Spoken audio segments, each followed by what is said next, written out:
Good morning बच्चों। बेटा हमें नाइन्थ क्लास का सेकंड लेसन आज शुरू करने जा रहे हैं और लेसन का हमारा नाम है यूरोप में समाजवाद एवं रूसी क्रांति।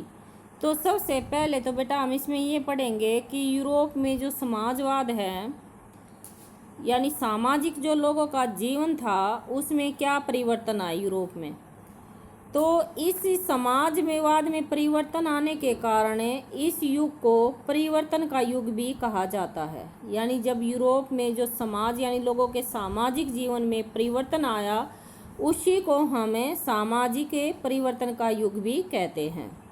तो जैसा कि हमने पिछले लेसन में पढ़ा था फ्रांसीसी क्रांति के बारे में, फ्रांसीसी क्रांति से विरासत में यानी लोगों को ये चीज़ मिली थी कि भाई हमें अपने अधिकारों को पाने के लिए यानी जिस प्रकार से फ्रांस में क्रांति हुई थी, तो फ्रांस में क्रांति के कारण यानी जब लोगों ने क्रांति को हासिल कर लिया तो बेटा दूसरे देशों को भी इससे सीख मिली थी कि भी हमें भी अपने अधिकारों के लिए समानता और स्वतंत्रता यानी चाहिए।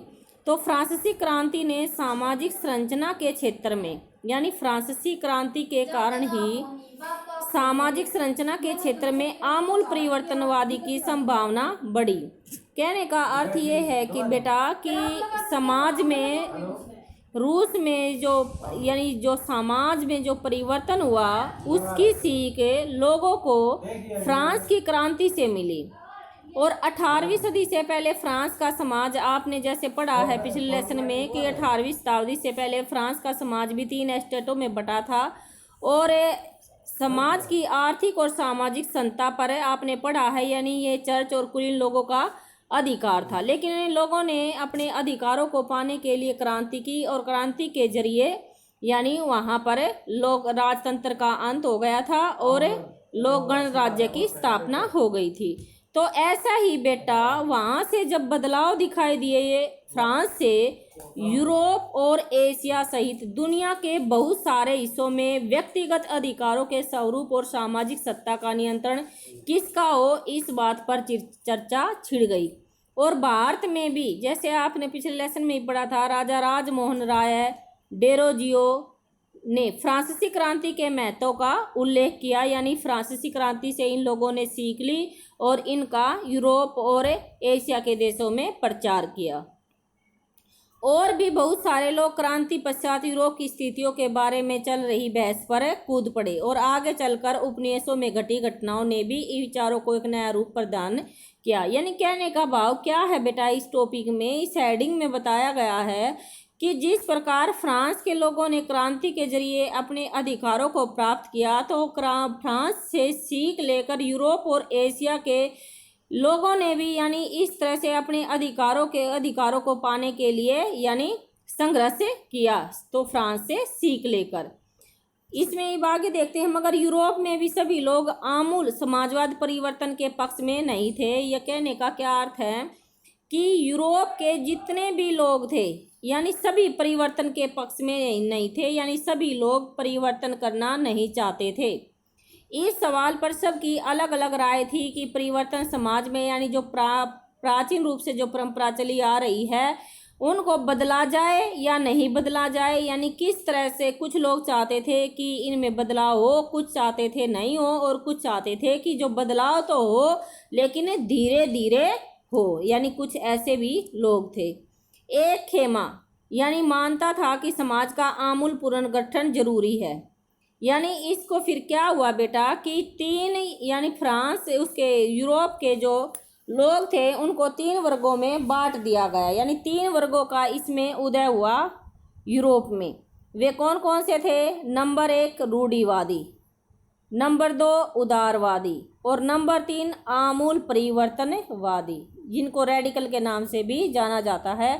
यानी ये 3 वर्ग उभर कर सामने आए।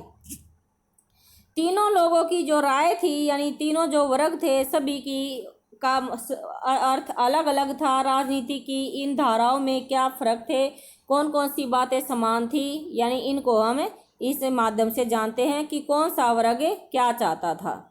तो सबसे पहले हम पढ़ते हैं उदारवादी। आप ये ध्यान रखें कि 3 वर्गों में यानी बांट दिया गया था। 3 वर्ग। नंबर 1 उदारवादी,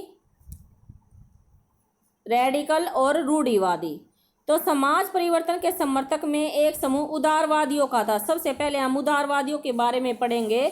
उदारवादी ऐसा राष्ट्र चाहते थे जिसमें सभी धर्मों को समान जगह मिले। नंबर 1 पॉइंट बेटा ध्यान रखें कि उदारवादी जो लोग थे, उदार जैसे वर्गों को 3 भागों में बांटा गया, तो उनमें से एक था उदारवादी। और उदारवादी लोग चाहते थे जिसमें सभी धर्मों को बराबर का सम्मान और जगह मिले। इसके बाद आता है बेटा हमारा कि उस समय यूरोप के देशों में पालिया किसी एक धर्म को, यानी ये आपने याद बस यही रखना कि वे चाहते थे कि भाई सभी धर्मों को समान रूप से महत्व मिले। उदारवादी समूह, एक ये आपने दूसरा पॉइंट बेटा हेडिंग याद रखनी है कि उदारवादी समूह वंश आधारित शासकों की अनियंत्रित सत्ता के भी विरोधी थे, यानी वंश के आधार पर जो शासक चुने जाते थे इसके भी वे विरोधी थे।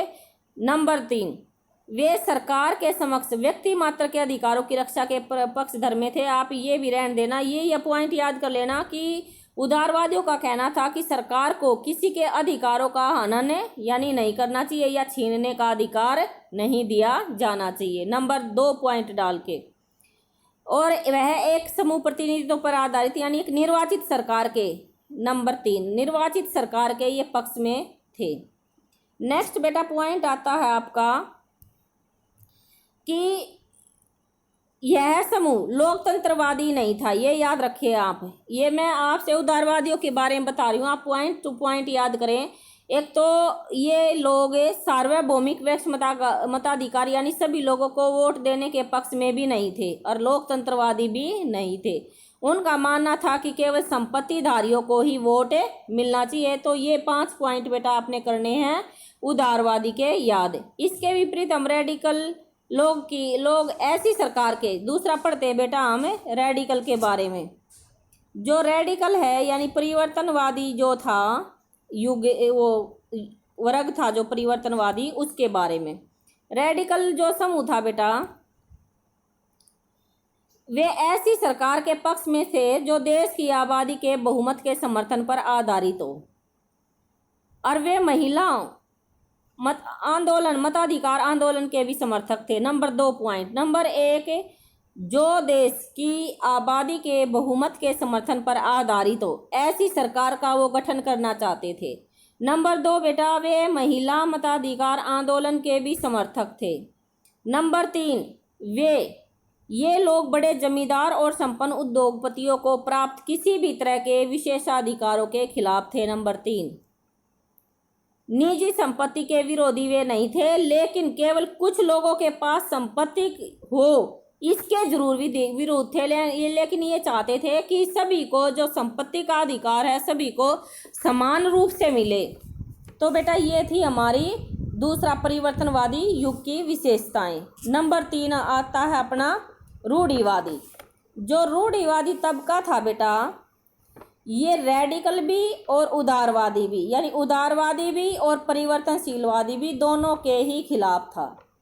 मगर फ्रांसीसी क्रांति के बाद रूढ़िवादी में बदलाव आए और उन्होंने परिवर्तन करने की यानी सोची। 18वीं शताब्दी में रूढ़िवादी आमतौर पर परिवर्तनों के विचारों के विरोध में थे, लेकिन 19वीं शताब्दी तक आते आते वे समझने लगे थे, मानने लगे थे कि परिवर्तन आवश्यक हो गया है। इसलिए वे अतीत का सम्मान, लेकिन वो परिवर्तन के साथ साथ परंतु वह चाहते थे कि अतीत का सम्मान किया जाए, यानी पूरी तरह से अतीत को ख़त्म नहीं किया जाए, पूरी तरह से अतीत को ठुकराया ना जाए, यानी बदलाव की जो प्रक्रिया है वो धीरे धीरे, यानी जो बदलाव है धीरे धीरे हो, ऐसा वे चाहते थे। इसके बाद बेटा हम पढ़ेंगे कल। थैंक यू बेटा।